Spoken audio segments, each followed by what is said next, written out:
Hello, friends, and welcome to the new episode of r/IDontWorkHereLady. In this episode, we have 3 new stories. First, about an old guy who was looking for baby shampoo for his dog. In the second story, you know what to do if the manager from the job you quit doesn't stop calling you.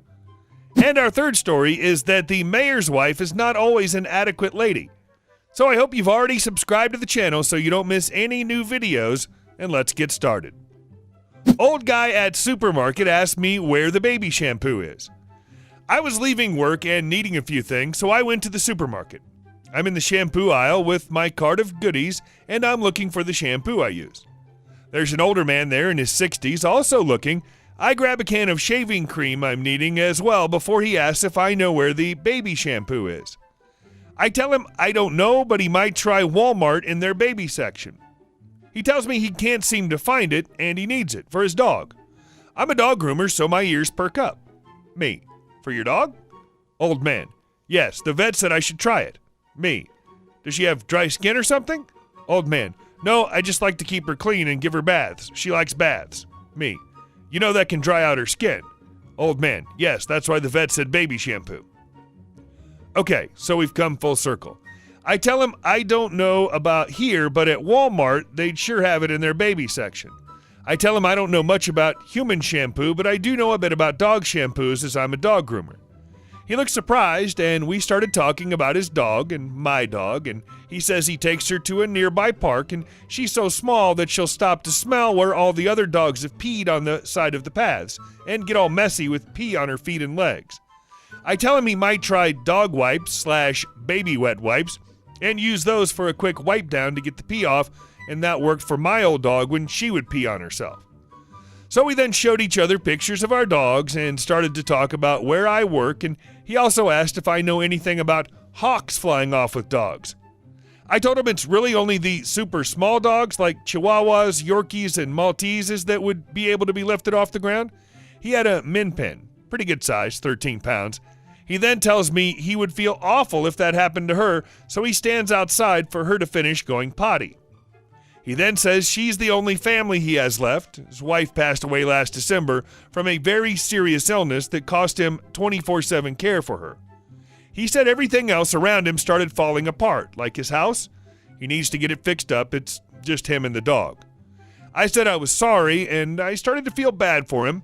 Then I told him he reminded me a lot of my grandpa, in looks and his mannerisms. He then joked and was like, well, how old is that? I told him in his 60s, and he was like, oh, good, I was hoping you wouldn't say 70s. Then I told him my grandpa plays poker, and if he did, he only plays it online, not in person, so it probably wouldn't suit him. I then told him he also owns property and fixes it up for his residents, and that's when he tells me about the state of his house. He goes on to say retirement has him getting quite bored from owning a business to doing nothing at all. I tell him that's how my grandpa was too, with owning computer stores to then retiring and not feeling like it, so he started buying and renting out property. He understood that. At this point, I'm just trying to get him a social life with people his own age. I don't know if my grandpa would be too keen on it, but if the guy played poker, IRL, then maybe a new poker buddy. After talking for quite a bit in this tiny aisle with everyone going around us, sorry people, he then says that he has to buy dog food shortly, and the vet told him a brand. I told him to be careful as some brands people are finding bugs in them when they open them up, and maybe a wet dog food would be better than the bags. He was shocked, but thanked me for the warning, and then said if he sees me, he'll say hi. He gave me his name, and I gave him mine. He then asked if maybe sometime I might want to go get coffee and just chat. I'm a bit hesitant, mostly because I don't drink coffee, and he sees this and goes, of course you sure don't have to, I'm sure you're busy with your boyfriend. I just laugh and tell him no.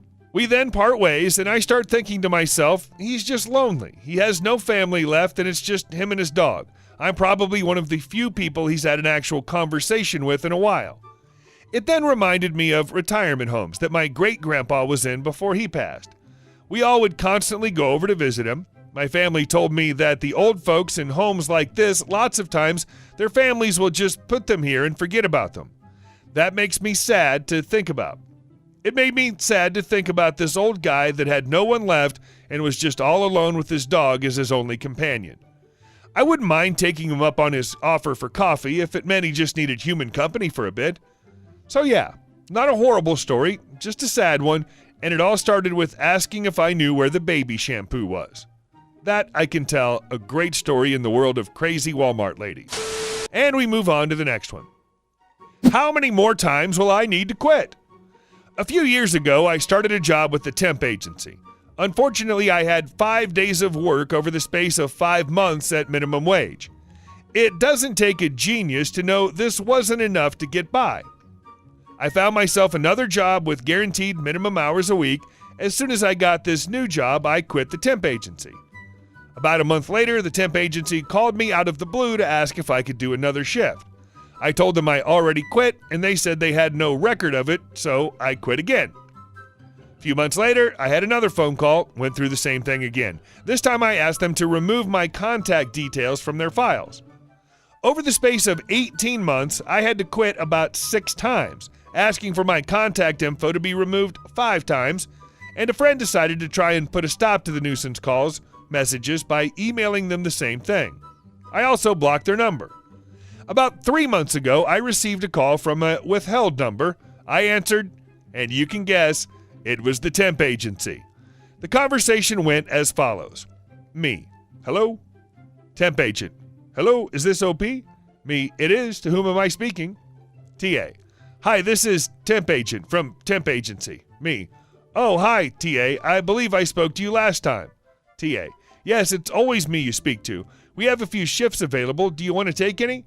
Me, as I told you last time, no, I quit. TA, interrupting me, oh, may I ask why not? Me, as I was about to say, I already quit. TA, really? When? Why? Me, as I tell you, every time you phone me, I quit over 2 years ago because I have another job. Can I speak to your superior?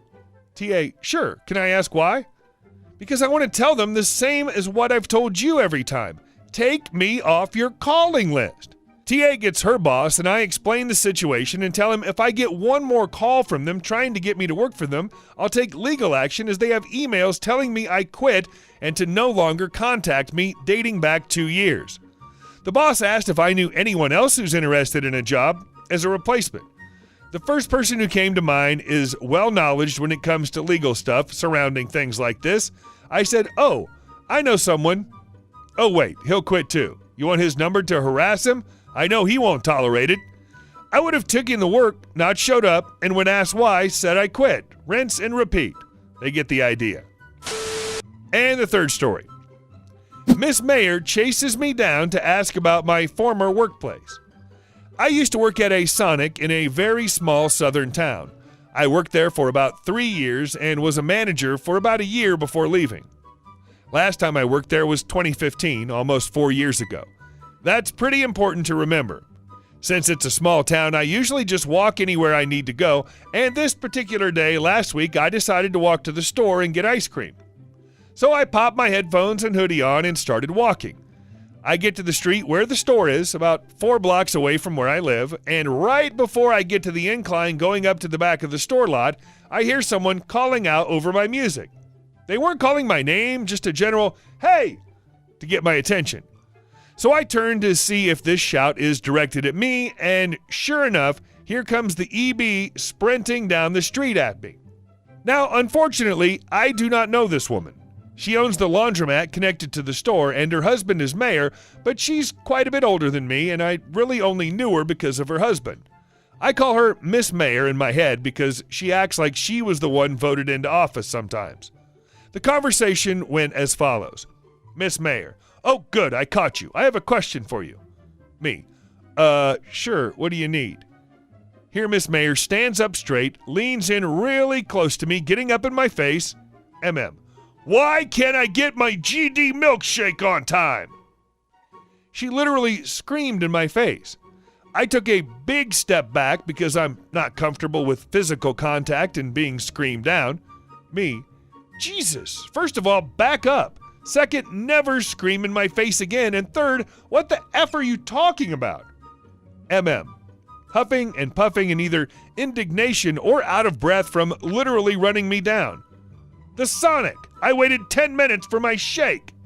Me, clearly annoyed. Lady, I haven't worked at Sonic for almost 4 years. If you have a complaint, take it up with the store.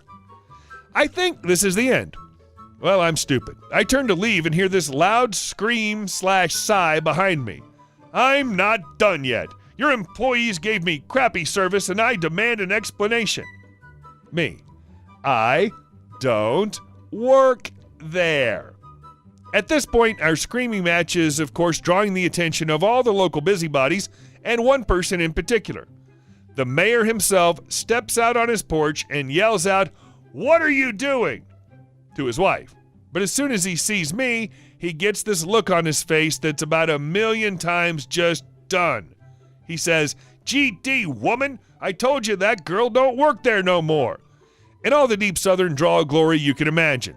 Miss Mayor starts hemming and hawing, and I finally managed to piece together that this lady had bad service at the Sonic I used to work at, and for some reason was blaming me all night to her husband, who told her multiple times I didn't work there, but couldn't get it through her thick head. I stood for a second as the mayor came to collect his wife before flashing a peace sign and drifting away to get my ice cream. I'm almost entirely sure that there was more behind this than just bad fast food service. Small town politics. Ugh. And people here will jump on your butt for any little thing. Even if your cousin's girlfriend's brother did it, somehow it affects the entire family.